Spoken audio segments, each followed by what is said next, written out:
पहली बात तो यह है कि जैसे उन्होंने कहा कि नोटबंदी करने से आतंकवाद समाप्त हो जाएगा, कालाधन समाप्त हो जाएगा, लेकिन ना आतंकवाद समाप्त हुआ ना कालाधन समाप्त हुआ। फिर उन्होंने कहा 370 हम हटा देंगे तो वहाँ से आतंकवाद समाप्त हो जाएगा। न केवल 370 हटाए, बल्कि वहाँ राज्य का जो दर्जा था, जम्मू कश्मीर, ये पहला प्रधानमंत्री है जिसके कार्यकाल में राज्य की संख्या घटी। अटल बिहारी वाजपेयी कहें तो उसके शासनकाल में राज्य बढ़े हैं, जिसमें छत्तीसगढ़ है, झारखंड है और उत्तरांचल बना। लेकिन ये ऐसे प्रधानमंत्री जिसके शासन में संख्या में कमी आई।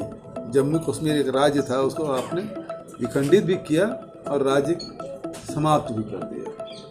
अब सवाल इस बात का है कि जब आप सारे दावे कर रहे हैं कि वहाँ सब कंट्रोल में है, तो फिर आखिर लगातार हमारे जवान शहीद कैसे हो रहे हैं, नागरिक कैसे शहीद हो रहे हैं? और उसके बाद एक तरफ हम लोग यदि कुछ बोलते हैं तो पाकिस्तानी समर्थक बोलते हैं।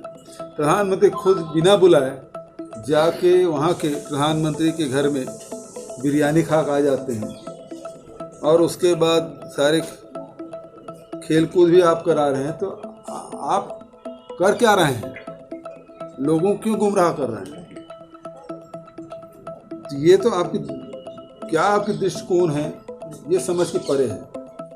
आप वहाँ जाके बिरयानी खा आ जाएं तो आप ठीक हैं बिना बुलाए, और दूसरे लोग पाकिस्तानी समर्थक हो जाते। किसान यदि आंदोलन कर रहे हैं तो पाकिस्तानी समर्थक। ये दोहरा जो चरित्र है वो नहीं चलने का। ये उस दिन मैंने कहा था पत्रकारों के बीच में, क्योंकि ये गांजा है वो अक्सर वहीं से निकल के आ रहा है। और जितने भी पकड़े महासमुंद जिले वगैरह में जो पकड़े गए हैं, अभी जैसे जसपुर ज़िले में जो घटना घटी है, तो ये गांजा तस्करों के द्वारा किया गया है। और अनेक बार ऐसा हुआ है कि महासमुंद जिलों में क्विंटल क्विंटल गांजे पकड़े गए हैं, कभी बस्तर के रास्ते से, कभी महासमुंद के रास्ते से, कभी रायगढ़ के रास्ते से। ये जो आ रहे हैं उसको रोकना बहुत ज़रूरी है। आखिर इतने गांजा वहाँ से आ कैसे रहा है, किस रास्ते से आता है? हमारे यहाँ तो बॉर्डर में आ रहा है, लेकिन उस प्रदेश से आ रहा है। तो इसके लिए निश्चित रूप से वहाँ के शासन को भी लिखा जाएगा और वहाँ के पुलिस वालों से भी बातचीत की जाएगी।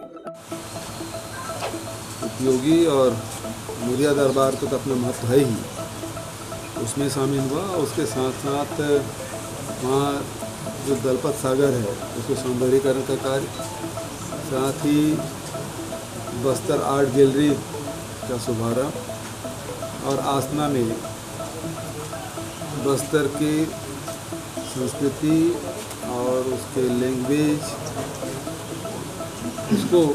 उसके लिए बड़ा सा